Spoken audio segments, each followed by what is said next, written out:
What's up, everybody? It's your boy Gino here. I wanted to review my tournament video for you, the BFL 2021 January 9th. It was an extremely tough tournament for me. It was a pretty tough practice. I thought I had them dialed in pretty good. The area I fished kind of got blown out. I had some camera issues, so I didn't get all of the content, but I did get some cool fish catches, and I learned a lot from this tournament. Hopefully you can learn a little bit from it too. I'm going to go ahead and play the video and review it with you. It's only a few minutes of footage, so stay tuned, and let's see what we got going down.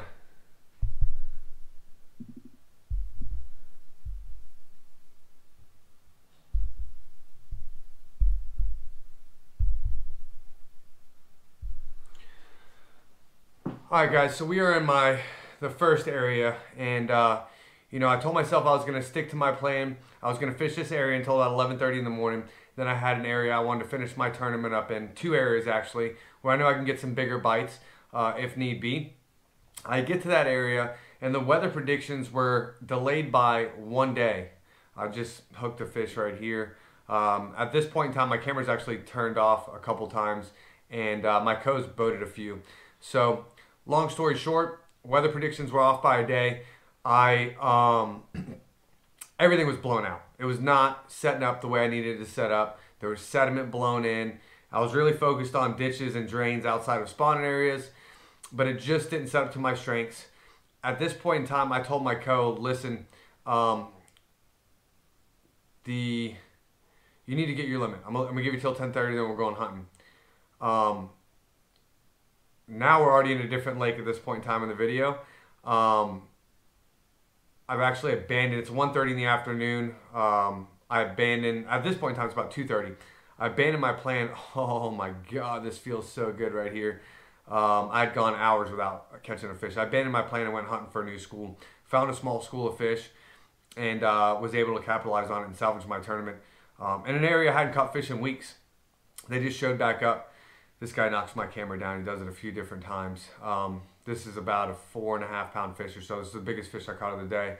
I'd actually pulled up on the spot and thrown my favorite crankbaits for this situation, and it wasn't working out. And I changed over to a silent crankbait. Silent crankbait, natural color, which for the conditions is not what I would think to throw. But you know, what I was throwing wasn't working out. As soon as I switched to this, the very first cast, I hook into this, you know, 4.5 pounder. What a game changer that was for me. I had probably 30 or 40 minutes to fish this spot total before my tournament was over, and I had head into weigh-ins. By the time I got to that spot, I only had 1.5 pounds. I had two fish for 1.5 pounds. I've rotated through, at this point in time, several different lures with no success. I've gone back to the silent crankbait, and you're about to see me hook into another one here, another decent fish. Some of my biggest fish came on this particular crankbait, that and a swim bait is what I did all my damage on. Obviously, the first half of my tournament didn't work out, the first 3/4 of my tournament. So this is another one. This is probably like, I don't know, 3 pound or something like that, somewhere in that vicinity.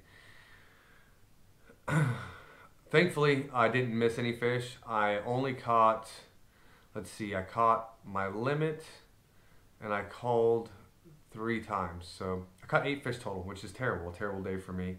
Obviously, to be 1:30 in the afternoon, have 2 fish in the boat for 1.5 pounds and having to go looking is a pretty scary deal. Now I've switched over to a swim bait just to kind of keep these fish honest and work this area.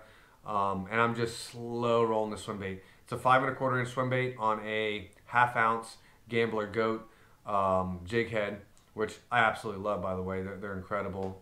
The hooks are incredible, and the jig heads are incredible. And I'm just creeping this thing along. I'm fishing a hard spot. You know, there's a ton of sediment in this lake. If you can find some hard spots, it generally can be the deal. Thank goodness for this spot. I ran so many different areas to find these fish. I spent probably 3 hours of my day graphing in this tournament, maybe even more, because literally everywhere I planned on fishing was blown out. It just wasn't happening. The fish weren't there. Boom, I laid into this fish. I really needed this fish at this point in time. I had 2 little tiny, oh no. This might have rounded out my limit. This is 5 right here. This gets me 5. And I had 2 fish in the bucket. way smaller than this one. And I was able to call them before the end of the tournament. Unfortunately, I didn't get that footage. That is the end of the footage. You know, looking back, I really should have had a plan B. In my head, I'm thinking I have 3 key areas that I'm going to work, but guess they're all in the same shoreline. So the weather predictions were off by a day. You know, going back, you know, I wish I would have practiced in a different area to account for that particular wind. Had it blown out of the north or the south, I'd have been okay. But it blew straight out of the west. I was fishing the eastern shoreline.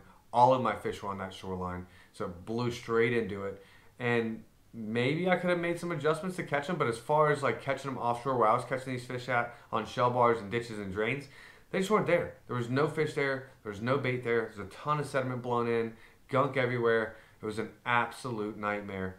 And, you know, the area that I ended up catching them in, I couldn't catch them there for weeks. It's been, you know, since mid-November maybe since I've been catching them really good in that area. You know, mid-November I was catching, the fish were schooled up really good. I was catching them everywhere on the chain. It was unbelievable. You could pick your poison and get it done. And I don't think I was the only guy that got thrown for a loop. If you look at the tournament weights, they're pretty bad. And the majority of the weight came from the same area in the lake. And it's just not my cup of tea, right? There's 37 boats over there during the tournament. It really doesn't suit my style as an angler what those guys are doing. I really like to be offshore fishing, you know, some sort of structure, whether it be shell or limestone, some sort of hump, ditch, or drain, open water. That's me. I want to be going fast all the time. Looking back on this tournament, though, I'm happy that I was able to make the adjustment, not get spun out, and salvage my tournament, make the top 20 in my first BFL event. So, thankfully, I saved it. Looking forward, I'm definitely going to plan a little bit better, right? I planned based on the weather predictions. I looked at the 10-day forecast. They were off by a day, so it should have been, the weather we had the day of the tournament should have been the following day based on the prior predictions that I based that off of. So I thought it was going to set up perfectly for me in my tournament. Unfortunately, that did not go down the way I'd liked. So, you know, for future events, we have another event coming up in a few weeks. I'm definitely going to cover ground on multiple sides of the lake and plan for that that wind. That was a huge problem for me. It really was. You know, I'm sitting there. It's 1:30 and I got 1.5 pounds in the bucket. And I'm thinking, oh my God, I'm a guide on this lake. And the crazy thing is, I've been absolutely smoking them in Griffin, but I refused to go there. I had a tournament there January 2020. Got stuck for 4 hours in the lock. Steve Bishop, a couple other guys were stuck there with me. Lock operator quit his job, and there we were. And I told myself I'll never, ever, ever, ever do that again. I've seen it happen several times since then, not to me, other people, and it's ruined their tournaments. And I told myself I'm never going to put myself in that situation. And it was really tough because I was catching them over in Griffin and catching them in the marsh 5 times better than I was catching them anywhere else on the chain. So it was so hard for me not to do it. In the middle of my tournament, I'm regretting, like, why didn't I go do that? I think the plan not to go there was the right plan. I think the lack of planning, right, for the uncertainty was my shortcoming.